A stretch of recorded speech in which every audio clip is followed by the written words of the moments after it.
저는 올해로 결혼 5년 차로 이제 30대 중반에 접어드는 여자입니다. 남편은 저보다 2살이 많네요. 오는 8월에 아이가 태어나기로 예정되어 있습니다.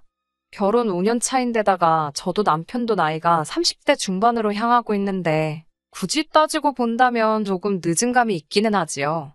우리 아이만큼은 부족함 없이 키우고 싶어서 조금 욕심내느라 늦어졌어요. 홀시모 모시고 살던 남편도 그렇지만 저희 집도 사정이 넉넉한 편이 아니어서 시작이 조금 어려웠거든요. 맨땅에 헤딩까지는 아니지만 그래도 별거 없이 시작해서 여기까지 왔어요. 칭찬이나 박수갈채까지는 바라지 않았지만 시모나 신우를 보니 가족이 어떻게 이럴 수 있나 싶을 정도로 고달픈 사연들이 많았습니다. 결혼 시작할 때부터 지금까지 저나 남편을 어떻게 생각했길래 사람이 그럴 수 있나 싶어요.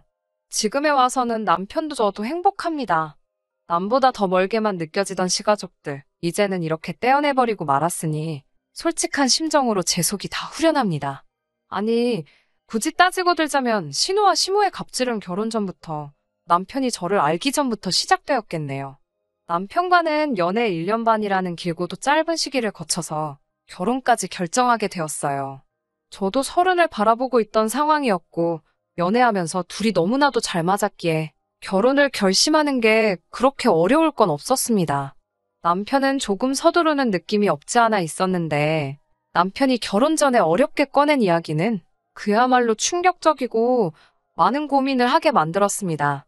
31살의 나이로 군대 전역과 대학 졸업 동시에 취직을 하게 된 남편은 나이는 젊은 편이지만 경력 6년 차의 베테랑 사원이었어요. 졸업한 대학교에 비해서 취직도 괜찮은 곳에 했고 어느 정도 유명한 회사에서 일을 하고 있었거든요. 제 또래에 취직 준비해보던 사람이면 이름 한 번쯤은 들어봤을 법한 계열사도 여러 개 가지고 있는 규모가 있는 회사였습니다. 6년차 직장인답게 연봉도 꽤나 높은 편이었는데 정작 결혼 준비를 앞두고 남편이 모아놓은 돈이 썩 많은 편이 아니었어요. 액수는 4천만 원이 조금 넘는 정도였습니다. 그 당시 남편이 받고 있던 1년치 연봉보다 안 되는 액수가 남편이 모아놓은 돈의 전부였습니다. 솔직히 많이 충격적이었어요.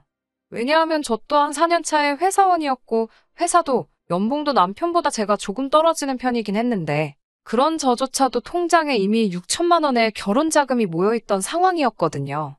그렇다고 해서 연애하는 동안 제가 봐온 남편의 모습 중에서 과소비를 한다거나 소비에 있어서 절제를 못한다거나 비계획적인 지출을 한다거나 쓸데없는 데다가 돈 쓸 사람은 아니었거든요.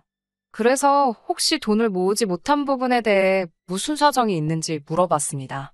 남편은 솔직하게 말해줬어요. 아버지가 남편이 어릴 적 돌아가셨다는 사실은 연애하는 동안 이미 남편에게서부터 들어 알고 있던 이야기였는데 세세한 부분에 대해서는 따로 이야기해준 적은 없었거든요.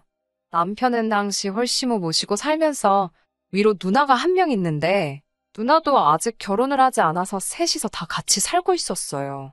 남편의 누나, 그러니까 신우 또한 직장인이기는 한데 그간 집에 들어가는 거의 모든 비용, 생활비라든지 공과금이라든지부터 시모와 신우 용돈까지 전부 다 남편이 벌어오는 월급에서 나가고 있었다는 충격적인 사실을 전해주더라고요.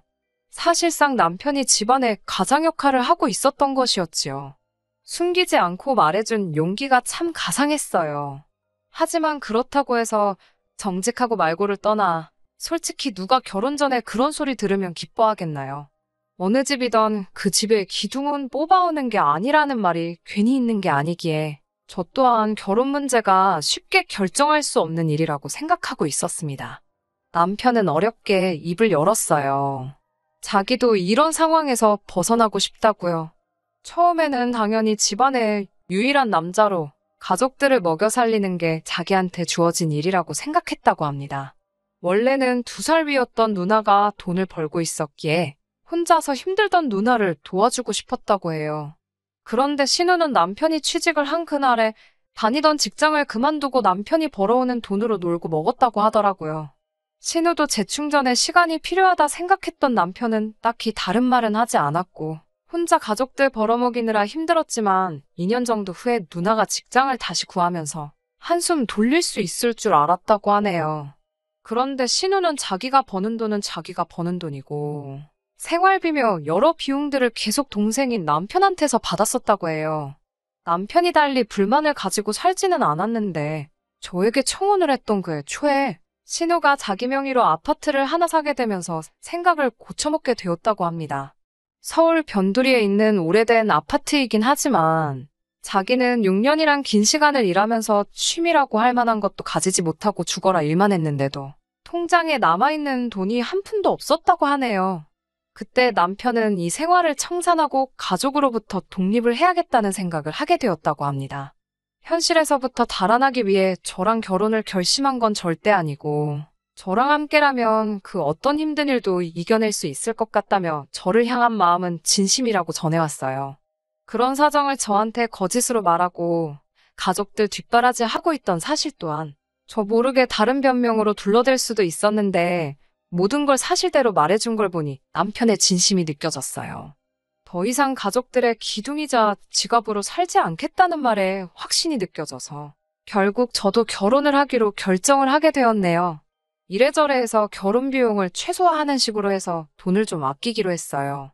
그래도 좋은 사람들을 만나서 여기저기서 도움받아가면서 비용을 많이 줄일 수 있었네요. 결혼식 비용을 아낀다고 상황이 여유로운 건 결코 아니었지요. 둘이 합쳐 1억으로 서울 어디에 집을 구하겠어요. 말씀드린 대로 저 또한 친정에서 어떠한 지원도 바라기 힘든 와중에 아무리 남편이 여태껏 가장 역할을 하며 집안의 기둥 역할을 했다고 한들 상황 뻔히 알고 있는데 시댁 쪽에서 돈을 좀 더 해올 수 없다는 것도 잘 알고 있었습니다. 한참 대출도 알아보고 이래저래 백방으로 조금이나마 아껴보려 발품 손품 팔아가며 알아보고 있는데 신우와 시모가 저희 좀 보자고 할 이야기가 있다고 해서 자리를 만들었어요. 약속 장소에서 시어머니가 너희들 집을 구하고 있는데 돈도 모자라고 여러모로 애로사항이 많다고 들었다고 먼저 말을 꺼내시더라고요. 뭐 얼마를 지원해주겠다 하는 말은 기대도 안 했는데 저희가 고생하고 있다는 걸 알아주시니 남편도 시어머니의 그런 반응을 예상 못했는지 조금 놀라는 분위기였습니다. 이윽고 신우가 입을 열더니 자기가 자가로 아파트가 있는 건 알지 하며 말을 꺼내더라고요. 남편한테는 신우가 자가로 집을 가지고 있는 게 영린 같은지라 조금 심기가 불편한 표정이었어요. 남편한테서 생활비며 뭐며 다 뜯어내서 산 거나 마찬가지인 집이잖아요. 신우가 이어서 말을 하기를 자기는 그 집이 위치도 그렇고 출퇴근하는데 거리도 그렇고 해서 그 집에는 세를 주고 있는 상황이라 말해주더군요. 그런데 이번에 세입자가 나가게 되면서 새로 세입자를 구해야 하는데 너네가 들어가 살 생각이 있느냐 묻더라고요. 남편 자존심도 생각해야겠지만 더할 나위 없이 좋은 이야기 듣던 중 반가운 소리였지요. 남편도 한 수 접고 누나가 그렇게만 하게 해주면 고맙지 하면서 조금 숙이고 들어가더군요. 신우는 앞뒤 다 잘라먹고 그러면 너네가 들어가 사는 걸로 하고 하면서 전세금 이야기를 꺼냈습니다. 저는 당연히 동생 일이고 그 아파트도 사실 동생 덕분에 자가로 구한 거나 마찬가지니 시세보다 더 싸게 해주겠다고 꺼낸 이야기인 줄 알았는데 그게 아니더군요. 오히려 시세보다 훨씬 더 높은 가격을 부르는 거예요. 한다는 말이 신혼부부 전세금 대출이 이자가 싸지 않냐면서 신우가 지금 알아보고 있는 아파트가 한 채 더 있는데 자기가 대출을 받으려면 이자가 비싸니 저희 보고 대출을 받아오라는 뜻이었어요. 남편이 어이없어 하면서 우리가 지금 한 푼이라도 더 아껴보자고 알아보고 있는 거지. 예산을 훌쩍 뛰어넘으면서까지 그 집에서 살 이유는 없는 것 같다고 딱 잘라서 거절을 했습니다. 신우가 약이 잔뜩 올라서 하는 말이 저희가 도와주기만 하면 자기가 아파트를 한 채를 더 할 수가 있는데 누나가 돈 벌자고 하는 이야기인데 동생인 너가 그렇게 나오면 어떡하냐면서 열을 내더라고요. 더럽고 치사하게 나오는 게 누군데 오히려 저희한테 역정을 내면서 짜증을 부리더라고요. 시모도 나서서 남편 보고 이자 싸게 돈 좀 해오라고 가족끼리 서로 도와야지 않겠냐고 하는데 말이 가족끼리 서로 돕자는 거지. 일방적으로 저희가 희생을 하라 강요하는 소리였어요. 남편도 저한테 했던 말이 있으니 굴하지 않고 그렇게 할 생각 없다고 단호하게 나오니 신우가 이내 잠잠해지더니 알겠다고 하나뿐인 동생 위해서 자기가 손해 좀 감수를 하겠다고 나오더라고요. 그런데 전세금도 매물 나와 있는 거에 비해 별반 차이 없는 금액을 말하면서 싸게 들어와서 살게 해주는 대신에 조건이 있다면서 말도 안 되는 요구를 하기 시작하는 겁니다. 자기가 잘 아는 업체 알아봐 놓은 데가 있다고 저희가 새들어 살다가 인테리어를 싹 다 새로 해놓고 나가기만 하면 된다고 하는 거예요. 그러면서 견적이라고 말하는데 2년 내로 하면 지금 내놓은 견적 그대로 해주기로 했다고 3천만 원만 따로 모아놓으라는 거예요. 속이 훤히 보이더군요. 저희가 나가게 돼서 세를 다시 주거나 아파트를 팔거나 하려면 구축 아파트라고 해도 내부 인테리어를 새로 해놓은 게 더 유리하니 그 비용을 저희 보고 내라고 하는 거였지요. 끝까지 독립해서 이제 자기 인생 찾겠다는 동생한테서 마지막까지 한 푼이라도 더 뜯어먹을 생각밖에 없는 거예요. 남편도 결혼하면서 이제 생활비도 더 줄 수가 없다 이미 말을 했다고 하니 신우랑 시모도 이번이 마지막 기회라고 생각했는지 마지막 한 방울까지 다 짜내서 털어먹으려는 계획을 가지고 있던 겁니다. 그러는 와중에 언성이 높아지고 조금 다투는 식으로 이야기가 오고 가게 되었습니다. 여태 내가 벌어온 돈에 빌붙어서 산 집 아니냐. 어차피 그 집은 전세로 들어가도 우리 예산을 초과해서 그 돈 내고 전세로 들어갈 생각도 없다 하고 못을 박았어요. 하물며 2년 살고 3천만 원 들여서 인테리어 새로 해주고 집을 빼줄 생각도 없다고. 3천만 원이 누구 집 개 이름도 아니고 차라리 월세를 살아도 그거보단 싸게 먹히겠다고 하면서 신우시모와 대판 싸우게 되었지요. 결국 시모와 신우와는 더할 이야기도 없었고 연을 끊고 사내어 어쩌네 하면서 헤어지게 되었습니다. 가족끼리 연을 끊겠다는 말이 남편에겐 상처일 법도 했는데 오히려 이렇게 된 게 후련하다고 하면서 저한테도 크게 마음 쓰지 말라고 이야기를 해주더라고요. 겉으로는 아무렇지 않은 척 하지만 속은 말이 아니겠구나 싶었습니다. 그렇게 저희는 결혼을 하게 되었어요. 결혼식도 스몰 웨딩보다도 훨씬 더 조촐하게 했습니다. 어차피 시모와 신우가 연을 끊겠다며 결혼식도 불참하겠다 선언을 했거든요. 신혼집은 교통도 불편하고 집도 오래된 빌라였지만 저희 형편 안에서 가장 좋은 조건으로 구해서 들어갔어요. 어차피 맞벌이 부부였고 둘 다 같은 목적을 가지고 있었으니 그 생활이 힘들거나 하지는 않았습니다. 자녀 계획은 조금 미뤄지게 되었지만 돈도 수월하게 모을 수 있었고요. 더 나은 삶을 위해서 힘든 것도 있고 열심히 노력했지요. 결혼 직후 3년은 정말 뭐 했는지 싶을 정도로 순식간에 지나갔던 것 같아요. 워낙 바쁘게 살았던지라 누구 만나고 할 시간도 없었지만 식가족하고는 만날 일이 전혀 없었지요. 아들 결혼식도 기분 나쁘다고 안 온 사람들하고 무슨 교류가 있었겠어요. 그런데요, 어떻게 제 연락처는 알아낸 건지 신우한테서 전화를 한 통 받게 되었습니다. 이미 남처럼 지낸 지가 3년인데 제가 뭐라 할 이야기는 아닌 것 같고 가족일이니 저보다는 남편하고 직접 통화하시라고 했어요. 남편도 신우가 먼저 연락을 해왔다는 게 의외로 보였고 그간 어찌 지냈냐, 그래도 가족인데 명절 때마다 보고 싶더라 하는 그런 이야기를 나눈 것 같았습니다. 남편도 그 꼴로 연을 끊게 되었지만 그 기간 동안 가족들하고 연락 한 통 없이 지내며 나름 고충도 있었고 외롭고 힘들었던 부분이 있었나 봐요. 그래서 다시 한번 만나기로 했지요. 약속 장소에 나갔는데 신우와 시모가 먼저 도착해서 저희를 기다리고 있었습니다. 멀리서부터 반갑게 손을 흔드는 두 사람 모습에 남편도 어느 정도 벅차오르는 듯해 보였어요. 시작이 안 좋았지만 이제부터 잘 지내볼까 생각했던 그 마음은 신우와 시모와 인사를 하자마자 날아가 버리고 말았습니다. 거두절미하고 신우와 시모가 저희한테 꺼낸 말은 너네 집 산다고 돈 좀 모아놓은 게 있지 않냐면서 그 돈 좀 보태라고 하더군요. 자기가 알아봐 놓은 대박 아파트가 있다면서 지금 사놓고 몇 년만 묵히면 큰 돈이 될 거라고요. 그때랑 다르게 저희한테 빌리는 거고 집값이 오르면 저희 목도 좀 쳐서 돌려주겠다고 하는 겁니다. 남편 표정은 실망한 기색이 역력했어요. 시간이 지나 앙금이 사라지고 오해가 풀렸다고 생각했는데 고작 한다는 말이 그때랑 다를 바 없는 이야기였으니 말이지요. 그때 저희가 자기 제안을 거절해서 그때 보고 있던 아파트를 놓쳤다면서 그 집이 지금 얼마인지 아냐며 손해가 막심했다고 하더라고요. 돈이 없어 못 산 걸 가지고 저희 때문에 손해를 봤다는 말부터 시작하니 무슨 기대를 하고 이 자리에 나왔나 싶었습니다. 아무튼 그때 저희 때문에 손해본 것도 있지만 다 용서해주겠다면서 이번에는 두 번은 오지 않을 기회이니 가족의 일원으로서 동참하라고 하는 거예요.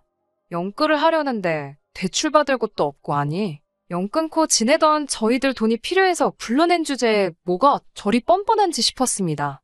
이런 이야기 하려고 부른 거면 그냥 여지껏 그랬던 것처럼 연 끊고 지내자고 하고 남편은 자리에서 일어났어요. 신우는 어떻게든 돈을 마련해야 했는지 그러면 너네 어차피 집 사야 되지 않냐면서 자기는 돈이 필요하니 자기 명의 아파트라도 사가라고 하더라고요. 남편도 나름 지푸라기라도 짚고 싶은 심정이었을 것 같네요. 이러나 저러나 저희가 이제 집도 알아보고 싶었고 신우가 돈이 필요해서 급매로 내놓는 집일 테니 조금 싸게라도 해주면 신우는 필요한 돈이 생기는 거고 저희도 적당한 집을 구할 수 있는 거고 가족 간의 불화도 해결되지 않겠나 하는 기대였나 봐요. 마지막이다 하는 심정으로 남편이 얼마에 해줄 건데 하고 물었는데 역시나 우리 신우 그냥 넘어가는 법이 없었네요. 워낙 오래된 아파트고 위치도 위치인데다가 단지도 작아서 재개발 이야기가 10년도 전부터 있던 곳인데 아직도 재개발 소식이 없어서 서울 집값이 그렇게 오르던 와중에도 집값이 변동이 전혀 없는 아파트였어요. 그런데 신우가 그 아파트 가만 냅두기만 해도 10억까지 올라갈 아파트라고 하면서 3억짜리 아파트를 저희 보고 5억에 가져가라고 하더군요. 몇 년만 지나면 저희들 앉아서 5억을 버는 거라고 하면서요. 남편이 자기가 무슨 기대를 한 건가 싶은 표정을 지으면서 누나 지금 미쳤냐고 제정신이냐고 한마디 하더라고요. 세상 어느 멍청이가 3억에 매물이 몇 개나 있는 아파트를 5억을 주고 사가겠냐고 하면서 제발 정신 좀 차리고 내 돈 털어먹을 생각 좀 하지 말라고 일침을 날리는데 제 속이 다 후련하더라고요. 급전이 필요하면 시세보다 싸게 파는 게 당연한 거 아니냐고 동생이라고 어떻게 한 푼 뜯어낼 생각하지 말고 엄마도 누나도 정신 차리고 사람답게 살라 말하고 자리에서 일어났습니다. 돌아가는 저희 뒤에다 대고 진짜 연을 끝내 어쩌네. 너 같은 놈은 가족도 아니네 하면서 소리를 지르는데 들은 척도 안 하고 집으로 돌아왔어요. 남편도 이제 더는 아쉬울 것도 없는지 세상 후련하다고 하면서 앞으로 우리 잘 될 생각만 하자고 가족들 정 때문에 잠깐 흔들린 모습 보여줘서 미안하다고 사과하며 다짐을 했습니다. 그리고 작년 늦가을에 남편과 제 명의로 드디어 아파트를 구하게 되었어요. 위치가 살짝 아쉽긴 하지만 거의 무일푼으로 시작해서 5년 만에 두 사람의 힘으로 이뤄낸 쾌거라고 생각해서 정말 기뻤네요.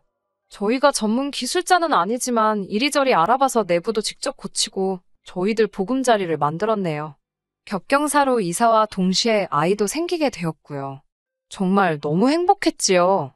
그리고 새해가 밝고 얼마 지나지 않아서 또 그동안 연락 한 통 없이 지내던 시가족들한테서 연락이 왔어요. 우리가 한 번 속지 두 번은 속지 않는다고 저희 잘 지내는지 궁금해서 연락했다는 말에 시큰둥하게 대답했습니다. 또 말도 안 되는 이유로 우리한테 한 푼이라도 뜯어갈 생각이겠거니 했지요. 소식은 어디서 들었는지 집 샀다는 이야기 들었다며 축하를 해주면서 이제 명절인데 가족끼리 한번 뭉쳐야지 않겠냐고 하는 겁니다. 사뿐히 무시해주고 있었는데 설 당일날 우리 집은 어떻게 알고 찾아왔어요. 남편이 그나마 외삼촌 한 분하고는 연락을 하고 지냈는데 삼촌 통해서 수소문해서 찾아왔다고 하더라고요. 그런데 시무랑 신우가 몰골이 말이 아니었어요. 그동안은 집 보러 다닌다고 절대 후줄근하게 하고 다니던 사람들은 아니었는데 말입니다. 살도 좀 빠져 있었고요. 근처 마트에서 집들이 선물이랍시고 휴지도 사오고 했더라고요. 남편이 여기는 왜 왔냐고 날이 잔뜩 서 있는데 그 몰골을 보니 그냥 보내기도 그래서 들어오라고 했지요. 집을 둘러보더니 잘해놓고 산다고 보기 좋다고 하면서 웬일로 가족 같은 말을 건네주더라고요. 또 무슨 어이없는 투자권유를 하며 우리 돈 빼먹을 생각을 하려나 했더니 이번엔 투자권유가 아니었어요. 대뜸 자기들 좀 살려달라고 빌기 시작하대요. 이야기를 듣자 하니 2년 전에 저희한테 아파트 새로 하나 알아놨다고 돈 내놓으라고 했던 그 아파트 있잖아요. 신우명의 아파트는 팔아서 자본을 만들고 시어머니 집도 담보로 대출받고 여기저기서 있는 대로 연끌을 해가지고 기어이 그 집을 샀나 봐요. 그런데 이번에 부동산 대란이 오면서 그 집은 신우랑 시모가 그 당시에 연끌했을 때보다도 가격이 폭락을 했답니다. 그런데 이자는 이자대로 나가고 있고 두 사람 벌이로 도무지 그 이자조차 감당할 수 있는 수준이 아니라는 거예요. 신우도 시모도 그 이자 감당하겠다고 투자까지 뛰고 있는데도 택도 없다고 합니다. 집은 급매로 내놓긴 했는데 누가 사가는 사람도 없나 봐요. 그 집이 정리되는 대로 빚잔치하고 저희 돈도 다 갚을 테니까 팔릴 때까지 이자 내는 것 좀 도와달라고 거의 바짓가랑이라도 붙잡을 기세로 제발 좀 도와달라고 울부짖더라고요. 목소리 떵떵거리던 양반들이 저 자세로 나오니까 솔직히 마음이 조금 그랬는데 남편이 그동안 쌓인 게 많았는지 일침을 놓더라고요.